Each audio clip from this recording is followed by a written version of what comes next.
प्यारे विद्यार्थी, आपको विवेकानंद मैथ्स मजा में आपका फिर से स्वागत है। हम एक्सरसाइज 7.1 कोऑर्डिनेट ज्योमेट्री को लेकर हम उपस्थित हैं और इसमें हम पढ़ने वाले हैं एनसीईआरटी क्लास 10th के कोऑर्डिनेट ज्योमेट्री में जो सब हमारा प्रश्न हमसे जो पूछ रहा है हम उस सब का अध्ययन आगे करेंगे। मैं आशा करता हूं कि आप वीडियो में पूरे अंत तक बने रहेंगे, लगातार इस वीडियो को आप कंप्लीट वॉच करेंगे। हम चलते हैं पहला सवाल की ओर। हमारा पहला सवाल हमसे यह पूछ रहा है कि बिंदुओं के निम्नलिखित युग्मों, मतलब पॉइंट्स के पेयर्स दिए हुए हैं और ये पेयर्स के बीच में ये दो पॉइंट्स हैं, ये दो पॉइंट्स के बीच का डिस्टेंस निकालने हैं। हमने पीछे कंसेप्ट के वीडियोज में, कंसेप्ट के क्लास में हमने पीछे सिखलाए थे कि अगर दो पॉइंट्स होता है, दो बिंदुएं होती है, तो उन दो बिंदुओं के बीच का दूरी अगर आप मानो कि अगर निकालने होते हैं और ये पॉइंट अगर हमारा x1 y1 और दूसरा पॉइंट अगर होता है x2 y2, तो x1 y1 वाले एक बिंदु और दूसरा पॉइंट x2 y2 वाले बिंदु, तो ये दोनों पॉइंट के बीच का डिस्टेंस अगर पूछता है, ए से बी के बीच का डिस्टेंस पूछता है, तो हमने पीछे फार्मूला पढ़े थे, इसको प्रूफ भी किए थे, समझे भी थे। तो हमारा यहां से ये पॉइंट के बीच की दूरी होगी A B. A B is equal to √x2 minus x1 का होल स्क्वायर। मतलब अगले बिंदु ए बी, मतलब ये हमारा बी में से एक घटेंगे, आगे वाले बिंदु में से पीछे वाले घटेंगे, और यह हमारा कहलाएगा एब्सिसा, और एब्सिसा में से एब्सिसा को हटाएंगे। मतलब एक्स कोऑर्डिनेट से एक्स कोऑर्डिनेट को फिर उसका स्क्वायर करेंगे और फिर उसके बाद हम फिर जोड़ेंगे, तो यह हो जाएगा हमारा y2 माइनस y1, तो इतना का होल स्क्वायर। तो हमारा यही डिस्टेंस फार्मूला था। अब इसी पर तुम इसको सेट कर दो तो तुमको क्या मिलेंगे, देखने को मिलेगा कि हमारा एक पॉइंट बनेगा, वो होगा हमारा ए, ये हो गया हमारा ए, और ये हमारा पॉइंट हो गया 2,3। फिर दूसरा पॉइंट हमारा ये प्लेन में कहीं दूसरा पॉइंट है, वो हमारा हो गया बी, और उसके कोऑर्डिनेट हो गए 4,1। ए से बी के बीच का डिस्टेंस पता करते हैं, तो ए से बी के बीच का डिस्टेंस जो होगा, बस यही फार्मूला जो बगल में लिखा हुआ है वही फार्मूला पर चढ़ा दो। तो ये हमारा A B is equal to होंगे, अगला पॉइंट में से पिछला पॉइंट को घटाने से मिलेंगे, तो ये हमारा होगा 4 माइनस 2 का होल स्क्वायर, फिर अगला 1 माइनस 3 का होल स्क्वायर, यहां से फिर आएगा 2 का स्क्वायर प्लस माइनस 2 का स्क्वायर, फिर यहां से आएगा 4 प्लस 4, ये हो जाएंगे √8, और इसका वर्गमूल निकालेंगे तो ये हमारा हो जाएगा 2√2। तो यही निकल के आया, ये दो पॉइंट्स के बीच का दूरी निकल के आया 2√2 इकाई, ये यूनिट में आएगा, तो यहाँ 2√2 इकाई हो जाएंगे।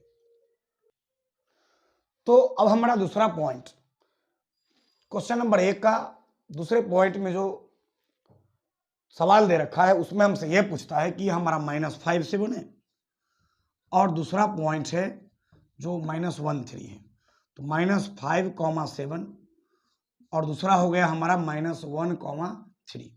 इसके बीच का डिस्टेंस अगर हमसे पूछता है तो फिर निकालेंगे यहां से, वही तरीका अपनाएंगे जो अभी हमने तुरंत तरीका अपनाया था। ये हमारा पॉइंट हो जाएगा, अगर इसको नाम दे दो P, इसका नाम दे दिए Q, ये सेकंड नंबर, एक का दूसरा, बस इसके बीच की दूरी निकालेंगे तो वही डिस्टेंस फार्मूला लगा दो, x वाले वैल्यू में से x वाले वैल्यू को घटाओ और फिर उसका स्क्वायर करो, तो -1 पहले नियामक में से पहले को घटाओ, माइनस, देखो ये घटाने हैं और जो घटने वाले हैं वो खुद माइनस में, इसलिए एक और माइनस होगा जिसको हम ब्रैकेट में रख देते हैं, तो इतना का स्क्वायर, और उसके बाद प्लस फिर 3 - 7, तो ये हो जाएगा 3 - 7। मैं एक बार फिर से बोल दूं, अगले कोऑर्डिनेट में से पिछले कोऑर्डिनेट को हटाते हैं, तो अगला कोऑर्डिनेट हमारा -1 था, तो -1 और फिर माइनस, और किसको घटाने थे, -5 को घटाने थे, इसलिए एक बार घटाओ का चिन्ह, और जिसको घटाने थे वो अपने माइनस में है, इसलिए एक और माइनस का चिन्ह, तो ये डबल माइनस क्यों हुए, डबल माइनस इसलिए हुए कि फार्मूला से घटाव का चिन्ह है और एक घटाव का चिन्ह वो 5 का अपना खुद साइन माइनस में है, तो इसीलिए हमने डबल माइनस कर दिया।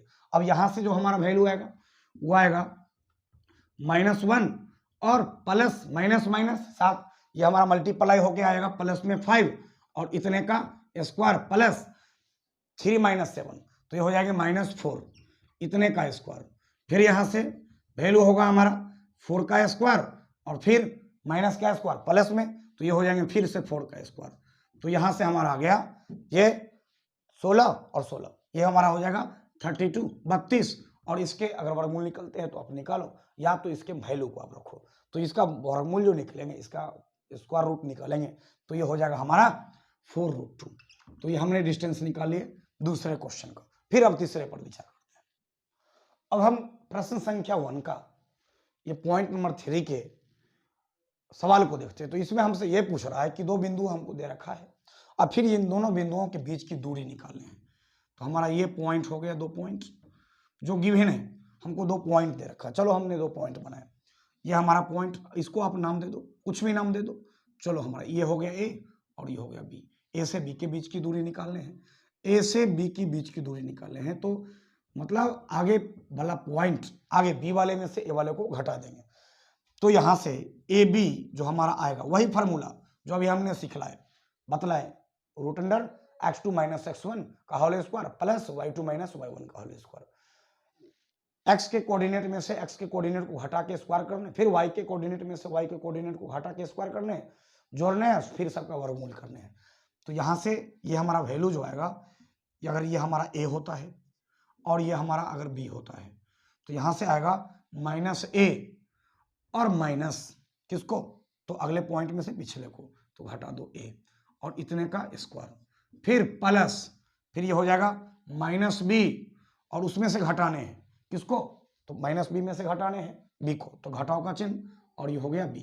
फिर यहाँ से आगे बढ़ाएंगे तो यहाँ हमारा वैल्यू आएगा -a, तो -a कितने बार, 2 बार, तो ये हो गया माइनस में 2a, और फिर इतना का स्क्वायर, फिर -b कितने बार, 2 बार, तो ये हो गया -2b इतना का होल स्क्वायर, इतना का स्क्वायर, और फिर यहाँ से जो मान आएगा वो आएगा माइनस का स्क्वायर तो प्लस में, और 2 का स्क्वायर करेंगे तो ये हो जाएगा 4 और ये हो जाएंगे a स्क्वायर, माइनस का स्क्वायर तो ये हो जाएगा प्लस, 2 का स्क्वायर तो 4 और a का स्क्वायर तो 4a स्क्वायर, प्लस ये फिर माइनस का स्क्वायर तो ये हो जाएगा प्लस, 2 का स्क्वायर तो 4 और फिर ये हो जाएंगे b स्क्वायर। इसमें आप देखो तो 4 4 दोनों में है तो कॉमन मिल सकते हैं, तो यहां से हमारा ये कॉमन हो सकता है कि 4 कॉमन में आ गया और √a² प्लस b स्क्वायर। फिर यहां से अगर कॉमन में, अगर उस दिए गए जो कॉमन नंबर लेते हैं उसका वर्गमूल निकलता है, फिर हम उसको बाहर कर देंगे, तो यहां से 4 का वर्गमूल निकल गया और ये 2 बाहर, और फिर अंदर में रह गया √a² जो b स्क्वायर। दूसरे सवाल पर चलते हैं।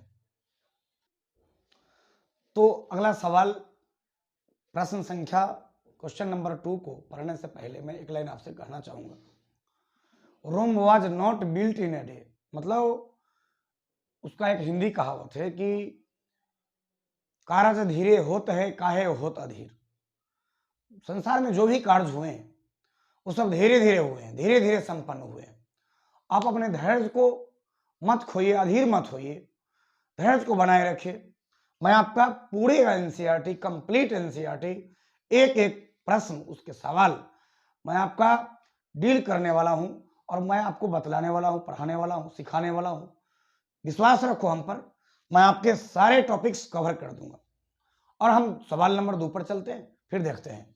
बिंदु 0 0 और 36 15, ये 36 और 15 के बीच का डिस्टेंस ज्ञात करो। फिर से वही बात हो गई जो हमने पीछे पढ़ा। पीछे क्या पढ़ा कि 2 पॉइंट्स अगर गिवन रहे, 2 पॉइंट्स अगर गिवन रहे, तो 2 पॉइंट्स गिवन के दिए हुए 2 पॉइंट्स के बीच की दूरी अगर पूछता है तो बस वही डिस्टेंस फार्मूला लगाइए और फिर मान निकालिए, दूरी सूत्र लगाइए फिर मान निकालिए। तो हमारा ए का जो पॉइंट है वो हमारा हो गया 0 0, और फिर बी के लिए हमारा जो पॉइंट हो गया वो 36, 15। अब देखो यहां से आगे, तो ए से बी के बीच की दूरी ए बी, वही फॉर्मूला लगाएंगे, एक्स वाले में से एक्स वाले कोऑर्डिनेट को घटाएंगे, पहले वाले कोऑर्डिनेट में से पहले वाले कोऑर्डिनेट को, फिर दूसरे वाले में से दूसरे वाले को। तो ये हो जाएगा हमारा 36 माइनस 0 इतना का स्क्वायर प्लस, और ये हो जाएगा 50 माइनस 0 फिर इतना का स्क्वायर, और फिर यहाँ से हमारा हो जाएगा 36 का स्क्वायर प्लस 50 का स्क्वायर। फिर इसका कैलकुलेशन को हम देखते हैं। तो यहाँ से हमारा आएगा 36 का स्क्वायर ये 1296, और फिर 15 ये 15 का स्क्वायर, तो ये हो जाएगा हमारा 225, दोनों का सम करेंगे ये हो जाएगा हमारा 1521, और इसके वर्गमूल करेंगे तो ये हमारा हो जाएगा 39। तो ये दो पॉइंट्स, ये गिवन पॉइंट्स, ये पॉइंट और ये पॉइंट, ये दोनों पॉइंट जो हमको दे रखा है, इसके बीच की दूरी हमारा निकल के आया 39 यूनिट या इतना इकाई। इसमें सवाल का कुछ अगला हिस्सा ये कहा था, क्या आप अनुच्छेद 7.2 में दिए गए दोनों शहरों के बीच ए और बी के बीच की दूरी ज्ञात कर सकते हैं? हाँ बिल्कुल, क्यों नहीं ज्ञात कर सकते, निकाल सकते हैं। और कैसे निकालेंगे? तो बस जिस प्रकार से हमने यहाँ पर दो अलग अलग पॉइंट्स रखे और अगले पॉइंट में से पिछले पॉइंट को घटा घटा के फिर स्क्वायर किए, फिर इस तरह से किस्सा कहानी चला, बस इसी तरह से हमारा अगला पार्ट जो है ना उसको भी हम डील कर लेंगे। देखते हैं अगला सवाल नंबर 3। तो हमारा अगला सवाल है, निर्धारित कीजिए कि क्या बिंदु ये और ये, मतलब 3 बिंदु हमको दे रखा है और पूछता है कि बताओ क्या ये संरेख है, मतलब कोलिनियर है, संरेख है कि नहीं है। देखो हमने पीछे बताया था कि संरेख का अर्थ होता है एक ही रेखा पर होना। तो हम 3 अलग अलग पॉइंट उठाते हैं, 3 अलग अलग बिंदु को लेते हैं, और ये 3 अलग अलग पॉइंट्स में हम देखते हैं कि ये हमारा पॉइंट ए, दूसरा पॉइंट बी, तीसरा पॉइंट सी, ए के जो कोऑर्डिनेट हैं वो हमारा 1,5, दूसरे का 2,3 और तीसरे का -2,11, मतलब ये सब हमारा 3 पॉइंट हो गए। और तीनों पॉइंट्स जो है इसको हम मिलाते हैं, एक रेखाखंड बनेगा, एक लाइन सेगमेंट बनेगा। तो ये हमारा हो गया एक लाइन सेगमेंट, मतलब रेखाखंड। तो ये हमारा हो गया रेखाखंड। देखो ए बी सी संरेखीय होंगे, एक ही रेखा पर होंगे, एक ही लाइन पर होंगे, यदि ए बी की लंबाई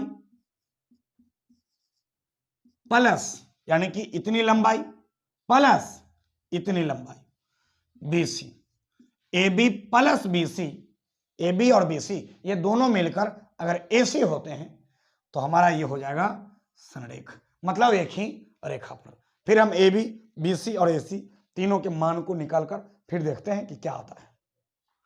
तो प्रश्न संख्या 3 में जो हमारा जो सब पूछ रहा था कि ये सब पॉइंट्स एक ही लाइन पर है या नहीं है, बस इसको हम चेक करने के लिए हमने 3 अलग अलग पॉइंट निकाले। एक ही लाइन पर होंगे यदि AB प्लस BC ये दोनों मिलके हो जाएंगे AC, ये लंबाई प्लस ये लंबाई मिलके पूरा कंप्लीट लंबाई। हमने AB निकाले, देखो AB कहाँ निकाले, ये निकाले, AB का हमने वैल्यू निकाला। कैसे निकालते हैं, हमने कई बार सिखलाया इसको कि AB निकालने में तो अगले पॉइंट में से पिछले को घटाओ, x में से x को घटाओ, तो 2 - 1 तो वही 2 - 1, और फिर 3 - 5 3 - 5, और अगले x में से x को, y में से y को हमने घटा के फिर स्क्वायर करके जो मेथड था वहां से हमने निकाला, AB का मान आया √5। ठीक, अब देखते हैं BC, तो ये हमारा B और ये हो गया C। तो C में से B को घटाएंगे, x वाले में से x वाले को घटाएंगे, तो -2 तो ये -2 में से घटेंगे, 2 घटेंगे, -2 में से घटेंगे, कौन घटेंगे 2, तो -2 घटे 2, और फिर इसका स्क्वायर, फिर आगे फिर -11 और उसमें से घटाएंगे किसको, तो ये 3, मतलब भुज में से भुज को, कोटि में से कोटि को, एब्सिसा में से एब्सिसा को, ऑर्डिनेट में से ऑर्डिनेट को हम घटाते चलेंगे, फिर जो मेथड है, जो फार्मूला है उस पर हम चढ़ाते चलेंगे। तो यहाँ से हमारा हिसाब किताब करके आएगा -2 यहाँ से -4 हो जाएंगे, और ये -14 हो जाएंगे, और यहाँ से इसका स्क्वायर करने के बाद हमको 200√12 मिला। फिर AC, तो फिर AC निकालेंगे तो C वाले में से एक को घटाएंगे, तो C वाले में से एक को घटाएंगे तो हमारा यहाँ से अगला पॉइंट में से -2 में से एक घटेंगे, -2 घटे, एक का स्क्वायर, फिर आगे आएगा -11 में से 5 को घटाएंगे, तो फिर यहाँ से ये वैल्यू आ गया, और फिर इसका जब हिसाब किताब करेंगे तो हमारा ये हो जाएगा -3 का स्क्वायर, फिर माइनस में 16 का स्क्वायर, फिर ये 9 + 256, ये सब हमारा सब मिलकर 265 हो जाता है। AC बराबर √265। अब बताओ AB √5, BC 200√12, ये हमारा हो गया √5, और ये हो गया हमारा रूट अंडर 212 मतलब 212।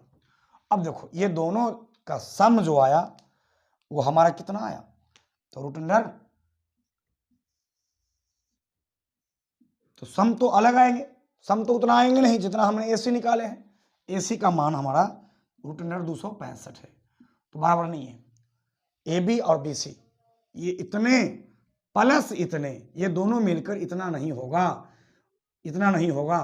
अब सुनो, तो ये पार्ट और प्लस ये पार्ट मिलकर ये पूरा कंप्लीट पार्ट नहीं बन रहे हैं। तो यहां लिखेंगे चूंकि A B plus B C बराबर नहीं ए सी, इसीलिए ए बी सी संरेख नहीं है।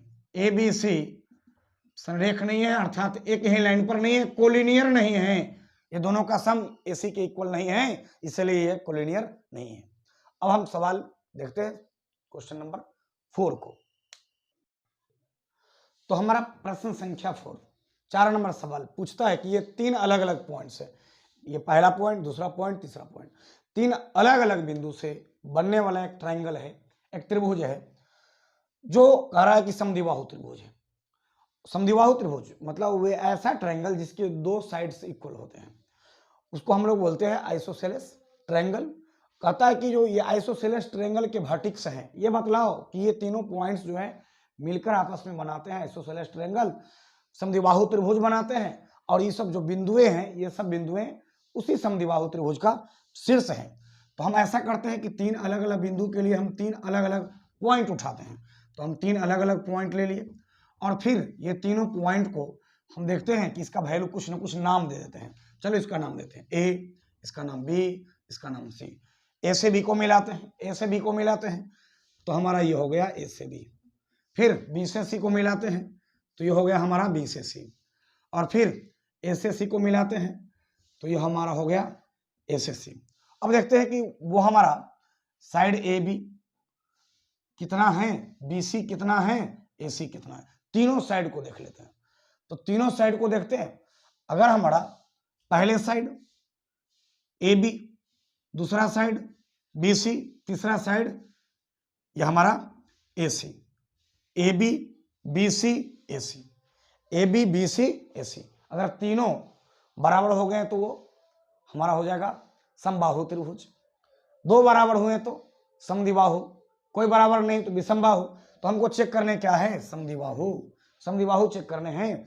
तो बस 2 भुजा की जरूरत है, 2 बराबर हो गए समद्विबाहु हो जाएंगे, नहीं हुए तो समद्विबाहु नहीं है। तो हम इसके मान भरते हैं। तो हमारा ये पॉइंट हो गया -5 प्लस में 5, 5 -2, और ये पॉइंट हो गया 6, 4, और ये पॉइंट हो गया 7, -2। अब इसके लंबाई को हम निकालते हैं, ए से बी तक की दूरी, बी से सी तक की दूरी और ए से सी तक की दूरी को।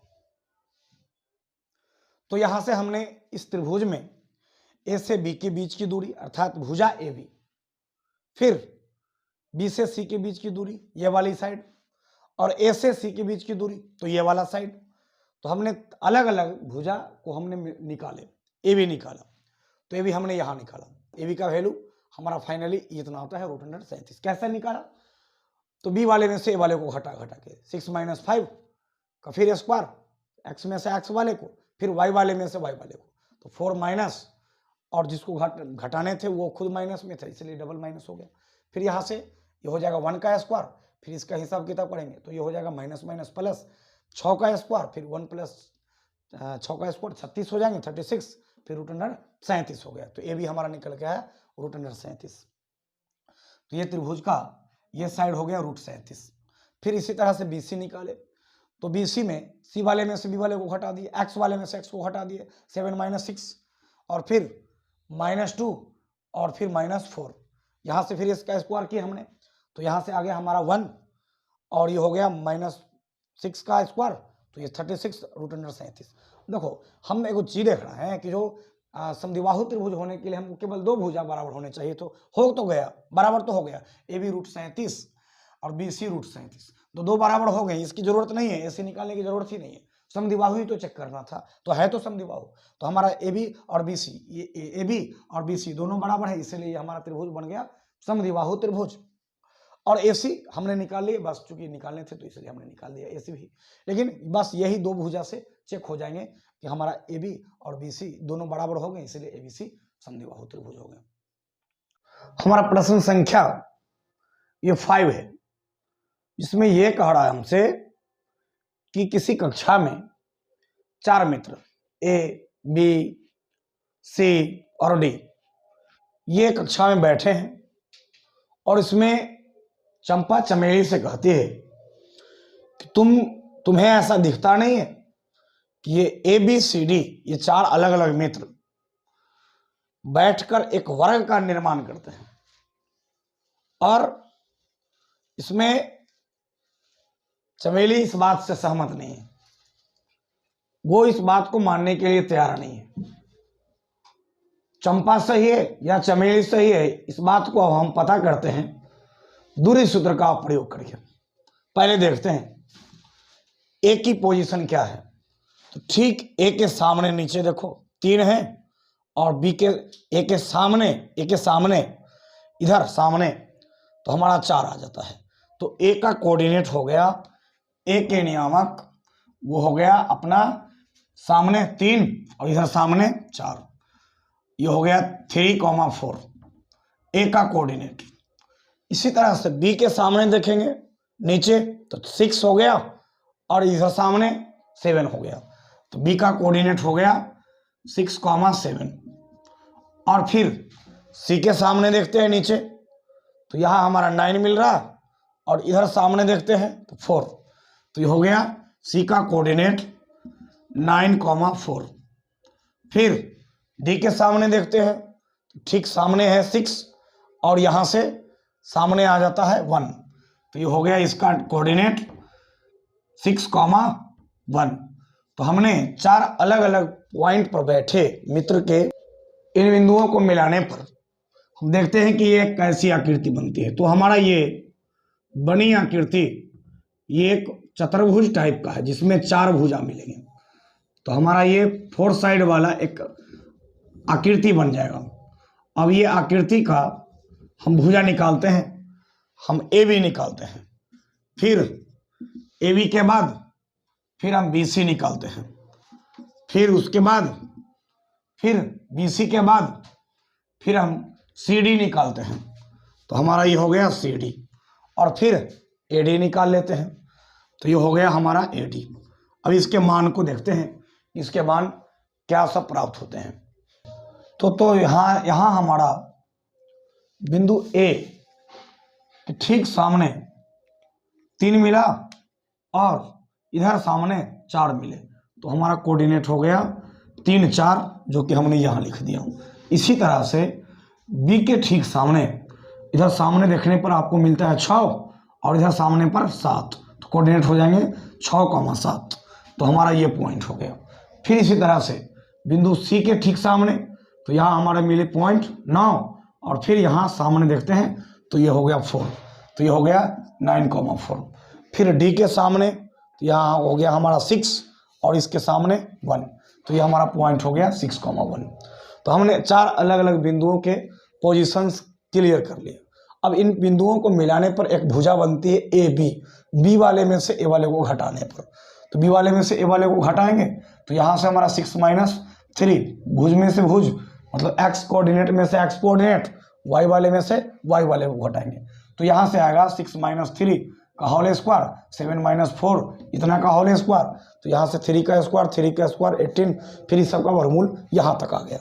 अब देखो एक भुजा हमारा है बी सी, तो बी सी में हम सी में से बी को घटाएंगे, तो यहाँ से हमारा सी वाले में से बी वाले पॉइंट घटेंगे, तो ये सी वाला पॉइंट में से एक्स को हटाएंगे 9 - 6, तो हमने यही लिखा 9 - 6 उतने का होल स्क्वायर। फिर ये y वाले में से y वाले को हटाएंगे तो 4 - 7 उतने का होल स्क्वायर। फिर यहाँ से हमने जोड़ घटाव करके ये आ गया हमारा 3√2। फिर यहाँ हमारा आकृति में एक भुजा है सी डी, तो सी डी निकालेंगे तो डी वाले में से डी के कोऑर्डिनेट में से सी को घटाएंगे, तो ये हमारा डी के कोऑर्डिनेट में से सी के कोऑर्डिनेट को हटाएंगे 6 - 9, तो यहाँ हमारा आ गया 6 - 9। उसके बाद फिर 1 - 4, तो यहाँ से ये वैल्यू आ गए। फिर यहाँ से इसका हिसाब किताब करेंगे तो ये हमारा आएगा इस तरह से, फिर 3√3, 3√2 हो जाएंगे। अब फिर यहाँ से अब हमारा अगली भुजा है वो AD है, AD, तो हम D में से A को हटा देते हैं। तो इस प्रकार से D वाले पॉइंट में से A वाले पॉइंट को हटाएंगे, X में से X को 6 - 3 का होल स्क्वायर, फिर 1 - 4 का होल स्क्वायर, फिर यहाँ से हमारा वैल्यू आएगा ये सब, और लास्ट में आएगा 3√2। अब देखो ध्यान से, तो हमारे 4 भुजा की लंबाई बराबर बराबर आ रही है, तो 4 भुजा की लंबाई बराबर आ रही है। अब हम विकर्ण को देखते हैं, तो इसका एक विकर्ण है हमारा AC, A से C की तरफ, तो हमने विकर्ण AC निकाले, तो पॉइंट C के कोऑर्डिनेट में से A वाले कोऑर्डिनेट को घटाना शुरू किया, तो C वाले कोऑर्डिनेट में से A वाले को घटाएंगे 9 - 3, तो ये हो गया 9 - 3 का होल स्क्वायर, फिर 4 - 4 इतने का होल स्क्वायर, यहाँ से हमारा आ गया 6, तो ये विकर्ण निकल गए। फिर विकर्ण AC की तरह हम विकर्ण BD को निकाले, तो विकर्ण BD ये हमारा डायगोनल BD में D वाले कोऑर्डिनेट में से B वाले को घटाते हैं, फिर उसका हिसाब किताब करते हैं, दूरी सूत्र लगाते हैं, तो D वाले में से 6 - 6 का होल स्क्वायर, फिर 1 - 7 इतने का होल स्क्वायर, तो यहाँ 0 का स्क्वायर, ये माइनस में 6 का स्क्वायर हो जाएंगे, फिर 36, और ये हो जाएगा हमारा 6। इस प्रकार हम देख रहे हैं कि इन चारों बिंदुओं से बनी आकृति चतुर्भुज में 4 भुजा की लंबाई बराबर है और इसके दोनों विकर्ण की लेंथ बराबर है। तो अगर चारों साइड बराबर होते हैं और उसके डायगोनल इक्वल होते हैं तो वह एक वर्ग होता है। अतः चंपा सही है और चमेली गलत है। और यह हमारा इस प्रकार से 5वां नंबर प्रश्न समाप्त होता है। आप इंतजार करेंगे। अब हमारे क्वेश्चन नंबर 6 से लेकर 10 तक के सवाल को हल के लिए हम उपस्थित होंगे अगले एपिसोड में। धन्यवाद।